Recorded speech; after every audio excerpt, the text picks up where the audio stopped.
Today's topic is... Why references are so important and where to find them. Is that a JoJo's reference? What? Good evening, ladies and gentlemen, and welcome once again to Waypan. I'm Cal. And I'm Sunny. So, Sunny, can you explain why references are so important? Are you kidding me? No, I'm not. Can you tell us why it's so important to have references? Anatomy may not be as relevant to study in the miniature painting hobby, but you still need to be able to understand and replicate textures, skin types, how materials interact with the environment, lighting, or how light affects colors. Sometimes they're not made brighter but more vibrant. Are you talking about saturation here? Yes, exactly. A lot of the times when you take a look at traditional artists, if they're painting on a physical canvas or even digital artists, you'll see that they'll have some pictures pinned to a wall somewhere or even open a separate window with lots of images on the side. They use these references to create the piece of work in front of them. Or sometimes they reference what is directly in front of them, like, for example, a nature scene. So it would be fair to say that one of the best ways to get better at painting is by simply having references in front of you. Exactly. Here are two things where I used references, and you can see that they are very different. One is a group of Monster Hunter World monsters, and the other one is some 40k walls. Both of them have a degree of realism to them which sells the effect, however, they are highly exaggerated. So, where did I get my references and how did I use them? Where?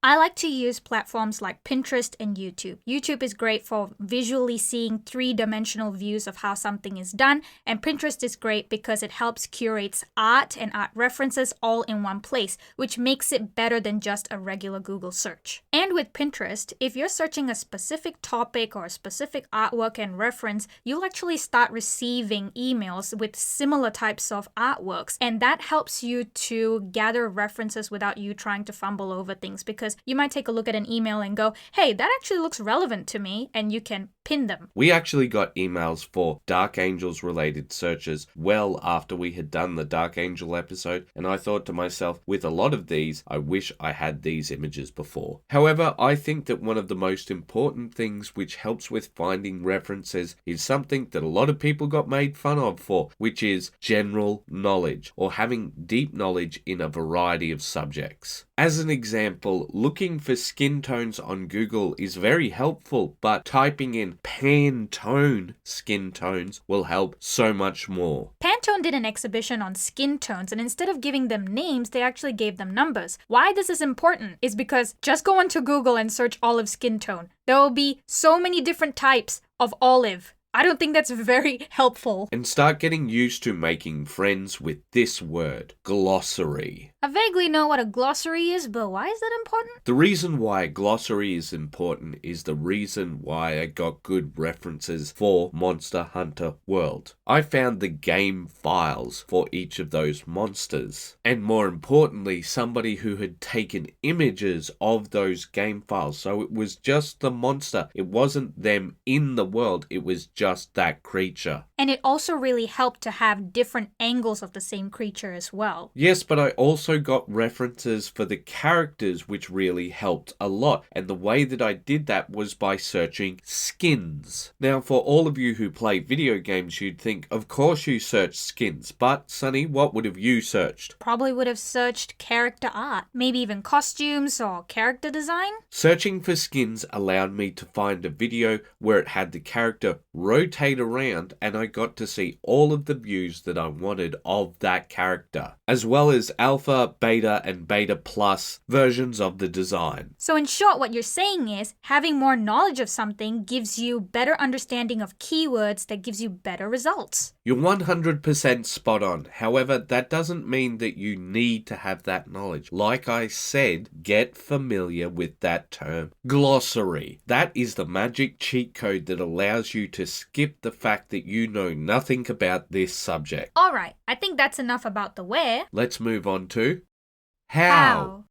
You might be thinking that, look, the where and the how are pretty much the same, but there is key differences. Want to know where to put the lighting for non-metallic or true metallic metals on your model? Apply a gloss black primer to your model and then take pictures of it in a photo booth. Yes, it's literally that easy. You can just copy where all of the highlights are because it's glossy, because it's reflective. Now, this won't work as well for steel as it does for gold and gold-like items, because the way we paint steel is much more unreal. See our episode on hyperreality. Are you saying that we need to exaggerate the reflections on steel-like items more to make it read like steel? No, look, just the way that people do steel to make it look good is just, it doesn't follow reality at all. You know what would be really good for that? Oh, I know what you're going to say. A reference! Yeah. Okay. Let's move on to our final topic. Visual library. Okay, you know how I said I had references for those various wall pieces? Yeah. I did, but I didn't have them on a computer and I didn't have them on a photo or in a book. Then how did you get the reference? I've worked in a lot of factories, a lot of beige factories with paint peeling. So you used your visual library to make these pieces by referencing from memory. You make it sound very memorific, but it's not that way at all. When it comes to building a visual library, you have to do it deliberately. You can't do it haphazardly. You can't just remember back to things. You have to start taking a look at the world in a different way. Now, I know this is going to sound very self-helpy, very Jane Austen-y, but it's true. You have to start looking and finding the beauty in everyday things. Those marks of rust, think about how you could replicate that as a painter. Those bits of petty vandalism that kids do to schools, think about how you could use that in a diorama for, say, a zombie piece. But one of the most important ones is taking a look at people and nature and thinking, how can I replicate that? Yes, you have to use your active observation skills and pay attention to the details around you so that you store them to memory. And when you try to replicate that on a piece of work, you can review it in a more accurate way. It's about something that we always talk about, which is living life deliberately. Is this better than having an actual reference in front of you? No. References are critical in helping us get the details right. Your memory can play tricks on you, but having that visual library helps you to find those references in the first place. Now, finally, conclusion.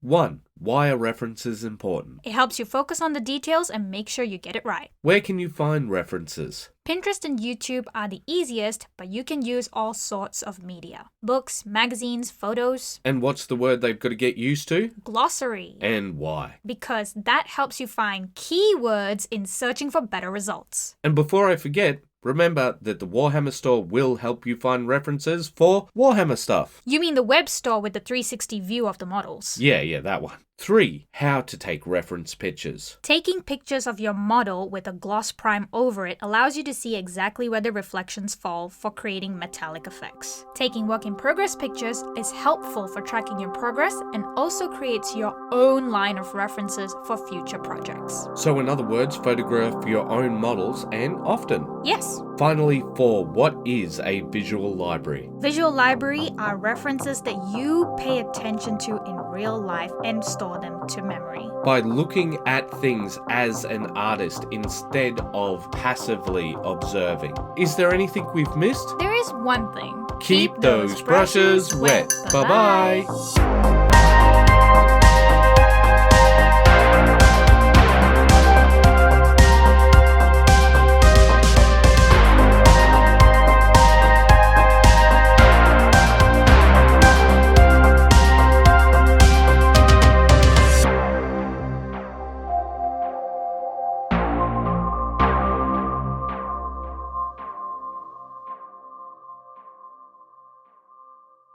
Is that a JoJo's reference? No, those are your Zinch models. Is that a JoJo's reference? No, that's the Adonis model that we made, which you can get if you're a member. What about that? Is that a JoJo's reference? I don't know.